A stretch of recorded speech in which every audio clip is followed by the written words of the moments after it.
Welcome to Haunting Live Podcast, a place where we bring a new paranormal guest each episode to share their journey and experiences. Okay, I am Sally Diane, and I am a psychic with over 50 years of experience. And I started out with the tarot, and I did the tarot for a long time. I was only 15 when I started out. I've been psychic my whole life. I've had prophetic dreams. I knew when certain people had died, all that other stuff. It wasn't until I was 8 that I didn't realize that not everybody had that. Are you looking for the hard-to-find item, spiritual item that your loved one wants to always get, but you don't know where to check out? Why not check us out here underneath HauntingLivePodcast.com. Underneath our store, though, we actually have tons of items from dream catchers, crystals, so many more for you. Check us out underneath HauntingLivePodcast.com. Check out Divine Oracle Podcast with your hosts Gypsy Lady Eva and Brother Chris as they discuss spiritual topics and current events. Sit back and listen. Pop in. Alright, well, welcome to another edition of Past Summer Guests here on Haunting Live Podcast, where we bring back past guests throughout the summer episodes and just revisit with them to see what they've been up to lately. And this episode, we welcome a special guest that we have had on many times here on Haunting Live Podcast, and that is Psychic Sally. Hi, Sally. How are you doing? Well, I'm doing just fine. Good. Thank you for coming back on Haunting Live again with us here. You've been a guest many times. Your most recent one was season 2, episode 17, but you were also a couple times on our very first season when we didn't have episode numbers, we just had numbers for the show, so number 24 and number 10 as well. And we also did some live stream events with you at the Queen's Inn, which we'll touch upon a little bit too here tonight, so just to recap. But do you want to quickly introduce yourself and tell our listeners a bit about what you do day to day? Okay, I am Sally Diane, and I am a psychic with over 50 years of experience. And I started out with the tarot, and I did the tarot for a long time. I was only 15 when I started out. I've been psychic my whole life. I've had prophetic dreams. I knew when certain people had died, all that other stuff. It wasn't until I was 8 that I didn't realize that not everybody had that. And so anyhow, getting back to what I was saying before, I moved on at 15. My mom gave me my first tarot deck, and that was the Rider-Waite tarot deck. And I wish I still had it because it was the original one. So I started practicing with that. She got me that tarot deck, and she got me Eden Gray's book, which again, first, really classic and a good place to start. Eden Gray's book on the tarot. And so I got that. And first off, the first thing I realized was garbage was Stuart Kaplan's little white book. You get it with sometimes it's a little book with smaller decks. It's just a sheet of paper that unfolds, and putting it back together is a little like putting a road map back together. So anyhow, I realized pretty quick that was a piece of garbage. So that's where that went. And even today, and if I'm teaching a tarot class, I'll gather up all the little white books that were written by Stuart Kaplan, and I'll promise the students to give them back to him if they want them once the class is done. But then when I went to Eden Gray's book, even the divinatory meaning she had in the front of the book, I found a bit stilted and just didn't really hit on the money until I got to the back part. She started talking about the symbology and the numerology and the astrology of the cards, and especially the symbology, because that was the easiest to kind of connect with. And so that's when I stopped using any books at all and I started relying on the symbols and what my heart told me. So as I moved on, I finally decided I wanted to do it professionally. And so I got these cards made up as a tarot reader, and I'd hand them to people. They go, "Oh, you're a fortune teller." And by the way, I was in the States at the time. I'm sure all your listeners could hear the accent. Yes, sir. And they'd shove their hand in my face and go, "Here, what do you see?" And I said, "Well, I don't read palms," but I'd start to get kind of impression, which I started reading palms pretty much psychically because I had already studied psychometry, and then I went on to study the lines in the hands. And then I went on to kind of, like anybody that talks on TV, the celebrities and such, when they put up their hands, I'm looking at those lines, right? So that's kind of like looking at people's medicine chests. And people put up their hands a lot, and you can learn a lot from the palms. But I digress. I went on when I moved to Canada. That's when I started doing psychic fairs. The first fair I did was 1993. It was a fall of 1993. And I called the holiday in because they were having this psychic fair in Kitchener. And I called the hotel and they gave me the number of the promoter. And keep in mind, this is like a week before the show. And so she says, well, usually I don't do this, but I had a booth come open, so I'll take you on. I have a good feeling about you, which, made me feel great. And so she put me right next to Tom and Deb, and I can't remember their last name, but they did the printout on dot matrix printer. So all the time I'm trying to, do my thing with the reading, all in the background is dot matrix printer printing out. And Tom was a great show person, but you can only hear the same line over and over and over again. And so that was all weekend long. But don't get me wrong, I loved him. Tom was a giant, and she had platinum blonde hair, and she wore the backless kitten pumps all the time. I always told her she was wearing Barbie doll shoes. So anyhow, again, I digress. Those were the good old days, and the battle. Well, I wouldn't do fairs anymore. And I used to do the parties. I wouldn't do home parties anymore. It's not to be negative or anything, but you always end up with somebody that just doesn't want to be there. So it doesn't mean that I've given up on readings. I do readings right now through the spa near the tracks, and that's where you can see me in person.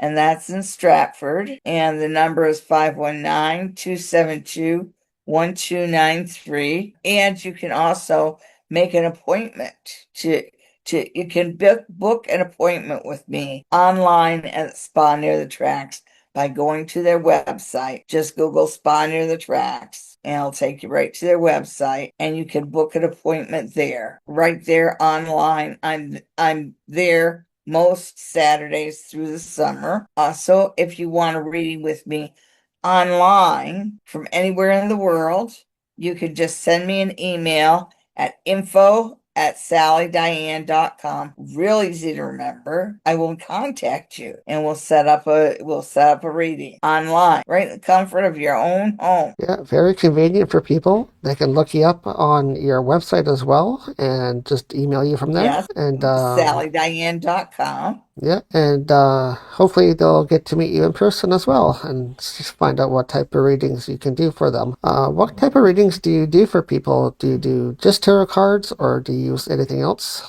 as well? Oh my goodness, I use a ton of stuff. My standard reading, I'll start out with a palm reading, and that just kind of opens up the energies. Sometimes I'll come in and I'll just kind of look at somebody and see my first impression. I do that especially when I come in and feel like the person might be a little closed off or a little what's the word I'm looking for here? A little suspicious, I guess. Skeptical, that's it. And those people, I'll if I pick up that kind of energies from somebody, I'll look at them and I'll just, whatever my first impression is, I'll say, you have the arrow, somebody who, and that usually, kind of breaks the ice a bit.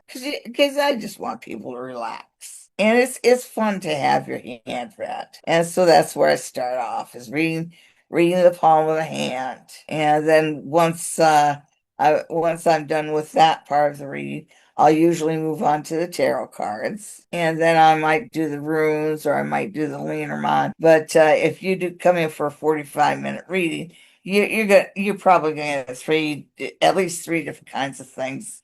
Sometimes I'm like a 9-year-old with ADD, and you just get everything. And I offer 25-minute readings, which would be your mini readings, and I also offer 55-minute readings, or if you want a lot of time, I offer 75-minute readings. And you can get my prices right online, either on my website or at the spa near the tracks. I do have a market special coming up, which would segue into the markets, the witchy markets. Yeah, you have one of those coming up very shortly here locally. So, Yes. how long have those been running for, and what got you interested in doing those markets? I knew about them, because they did the one out in the country club here in Stratford.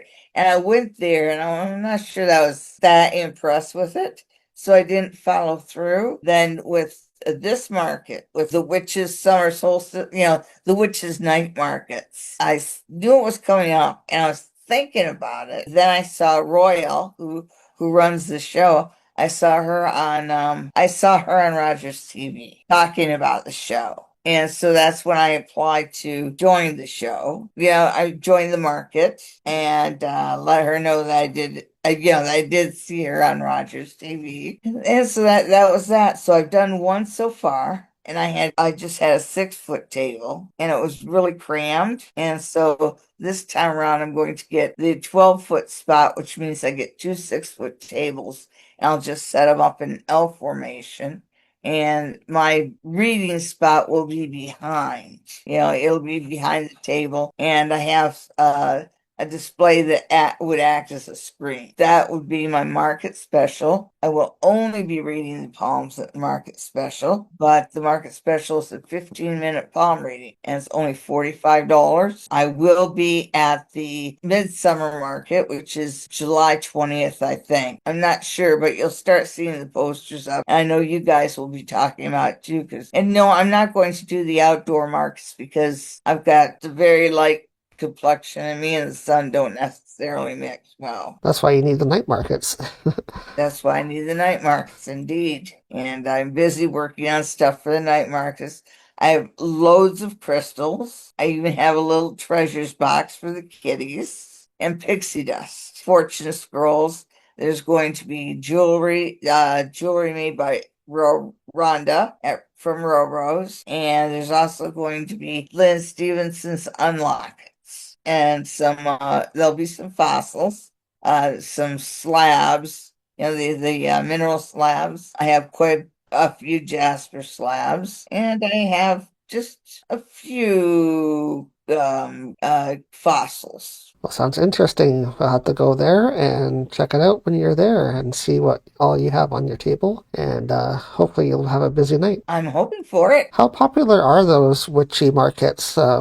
What all do they have there besides readings? Like, do they have other things people might be interested in? Yeah, they have a whole bunch of stuff. Like they have booths that specifically sell indigenous stuff, and the vendors are asked to respect that. And so things like sweet grasses and sages and smudges are basically the purview of the native shops. I know that Royale runs a booth that I know she sells witchy hats. So she'll have a variety of witchy hats. There are some booths that sell different crafts like the laser engraving. There's a couple people that sell runes, including me and my friend Maria, who runs the Wiccan Garden, and she sells runes. She makes runes out of wood and crystals and a couple other things. With her wood stuff, she only uses naturally felled wood, which means she doesn't go out and cut it at all. She goes around the wood and she gathers the wood. And then once she gets to her shop, but she doesn't cut down a living tree or she doesn't cut off a living branch. And so she gathers the stuff to make her runes with herself. And so I really respect that. And she does sell these little brooms. In some traditions, they're known as besoms. And people will put besoms over their kitchen door or over their front door for luck. And Meri found a full-size willow tree cut down. And so she had enough willow there to make 2 full-size brooms. And so and I know you've seen it, I have a full-size broom over my kitchen door. And that would be a best. So the stuff that, check out my Wicked Gardens when you're there. There's another lady that sells crystals. I'm not the only one. She sells crystals and a lot of fossils. She has quite a few ammonites. There's t-shirts. There are a few readers. And I did talk a bit about the courses, which are at Roro's, which is run to find out about the coming up courses, because we haven't set any dates yet. At the time of this interview, we have a course in June, but of course that's in the past. Okay. It's at this crystal shop, and she has got so many skulls. It's unbelievable. And she's got this huge quartz crystal skull that she calls Venus. And there's like a circle in her shop where they do the meditations. And I'm going to have her set up the class there, right next to the Venus skull. And it just has so many crystals there. You could get lost in that shop. Well, people will have to check it out and get to that shop. Where is it located? It's located in St. Mary's, but it's actually in Zorro Township, and it's like out in the middle of the country. So just go to her website. That's roros.shop, roros.shop, and that's ROROS.shop. And she has all the information. I'm sorry, I don't have the address right on the top of my head here. No, that's fine. People can look it up from the website, and we'll also list it in the show notes here as well, so people can just click the link there. Oh yeah, and she's got a lovely little shop, and it is by appointment only, but it's worth it to make an appointment and go there. And she has got some of the most incredible carved crystal things. She's got one that's carved out of fluoride. That's 2 lily pads, a lotus, and a frog. She's got one that's a couple of owls, I think. And from large to small, she's got all kinds of crystal skulls, but other crystal items. So if you like crystals, that's the place to go. And I like crystals, so I know we'll be teaching another palmistry class, probably in the fall. And also, we're putting together a crystal ball reading class, which should be a lot of fun. Yeah, sounds interesting. So be sure to watch for those coming up pretty soon, probably in next month or 2, right? Right. So, right. Also, another thing that people can check out that you've started over the last couple of years is your own YouTube channel, which is Psychic Sundays Live. And you do that every Sunday at 9 p.m. Eastern. Do you want to tell us a little bit how that got started and sort of what that's all about? Okay, well, that got started. Well, we always wanted to do YouTube. And so we kind of dabbled a bit. And if you go to my channel, you're going to find some early videos, and we tried doing the political videos, which they're not even interesting anymore. I'm sorry, but I've kind of had enough of it, right?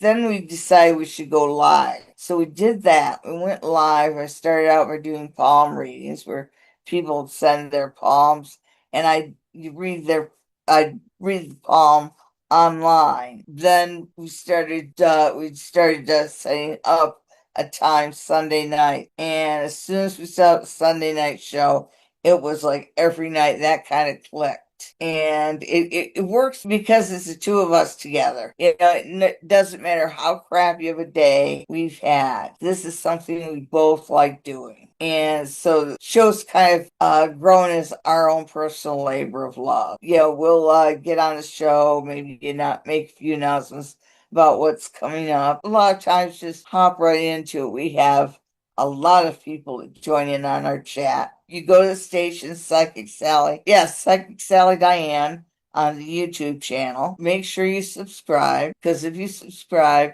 you can join the chat, and from the chat, you can put in a question, and we try and get to as many questions as we can. We're getting we're getting viewership from around the world. And like India, someone in India watched us, and she told a friend who told a friend who told a friend who told a friend. So we do have quite a few people from India that join us. And I guess our show in their time is quite early in the morning. In our time zone, in the Eastern time zone, it's 9 p.m. on Sunday nights. And it's a 1 hour show. Sometimes it goes over because, well, if we have the energy, we keep going because all he answers the questions. I try and follow the chat so I can see what you guys are saying. I do pay attention to what you're saying in the chats, and sometimes I will respond. And sometimes we just do a little we do a little banter back and forth. So it's not just doing the live readings. We break at 9:30 to do a segment that we call Pick a Card. And that particular segment, after the show, Ollie edits that so it's separate and it's posted on Facebook, it's posted on Instagram, posted on Blue Sky, and it's also posted on my website, SallyDiane.com.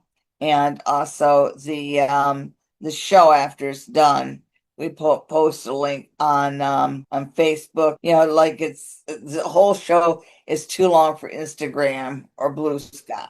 But Yeah, we can put it fortunately, up they don't in let you put a lot of longer videos up there like that, so you gotta do the short clips. Or Yes, you could link it to yeah. your website or something like that too. But normally, just as a posting video, you can only do short ones. Yeah. I wanna, before I let you go here on this episode of catching up with you and being a past guest and coming back on, I do want to touch upon a location that we investigated many times together in Stratford that is currently under renovations and closed to the public right now. A place that you used to work at and know the spirits and energies in there very well. Do you have any updates about the Queen's Inn Hotel in Stratford that we can talk about? Okay, so the Queen's Inn was bought by a consortium that has sold it to the Marriott. So right now they're doing a total upgrade. And I'm not going to say it's not needed. Now, it's been real interesting. If you go to the Boar's Head Instagram page, you'll see a lot of the pictures of what they've done so far. Like in the Queen Victorian room, which I mean, you've been there when I've done when we've done the seances. We've had some episodes there and some tours. And the QV, the Queen Victorian room, is kind of really got a lot of energy. It's kind of like that's where they like to hang out. Elsie's definitely there. And it's also right above the laundry room, which has quite a few, that's where Mr. Curry stands in the door. But do you And know? it actually remember the first time that you did an investigation there, you guys set up the grid and you caught a ghost that I call Mr. Grumpy Pants.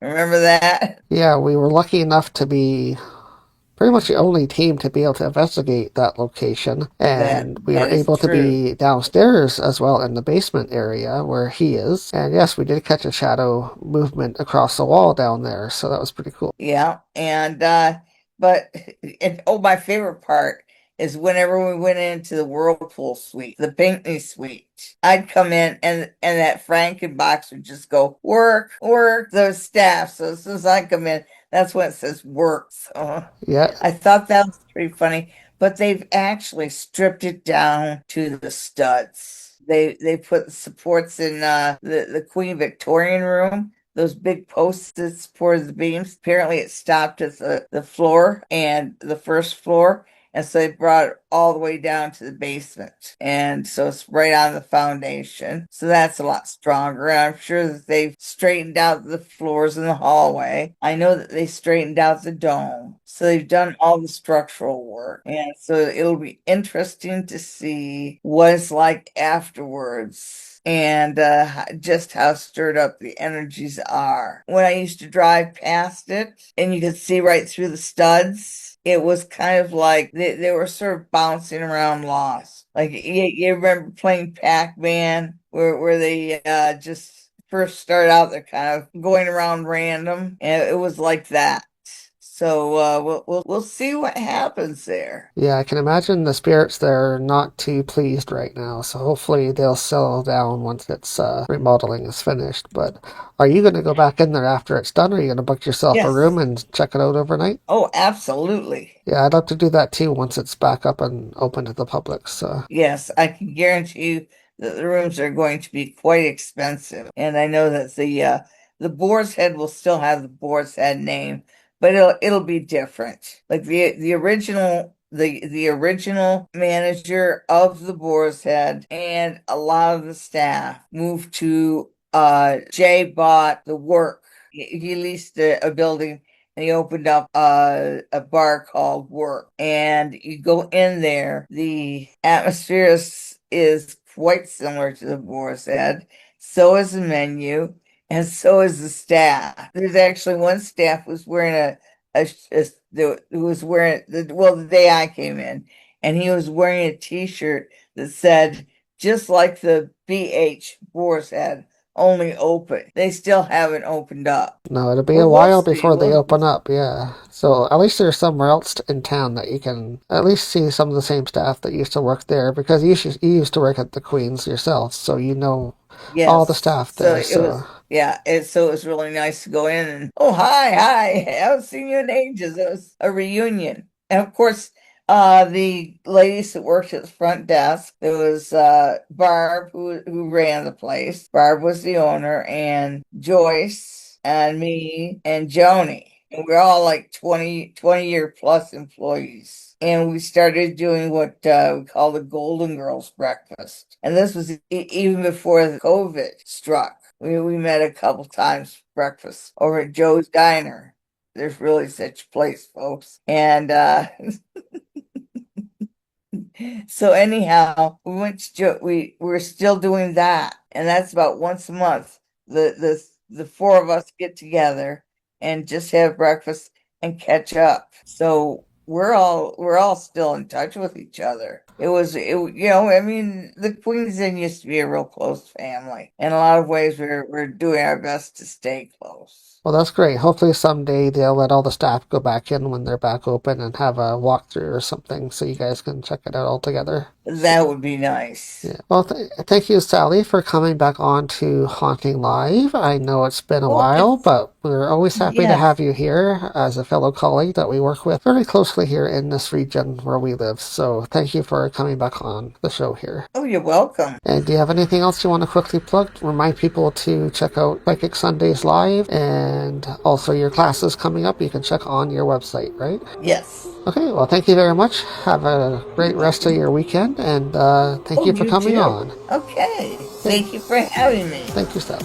Miss one of our episodes? Replay your episodes on Rhode Island Broadcasting. Show your support for Haunting Live by supporting our broadcast partner, Rhode Island Broadcasting. Find them on YouTube. For more Haunting Live real experiences, be sure to follow us on our social on Instagram, Facebook, and also Blue Sky. And don't forget to also check us out on our official website, HauntingLivePodcast.com.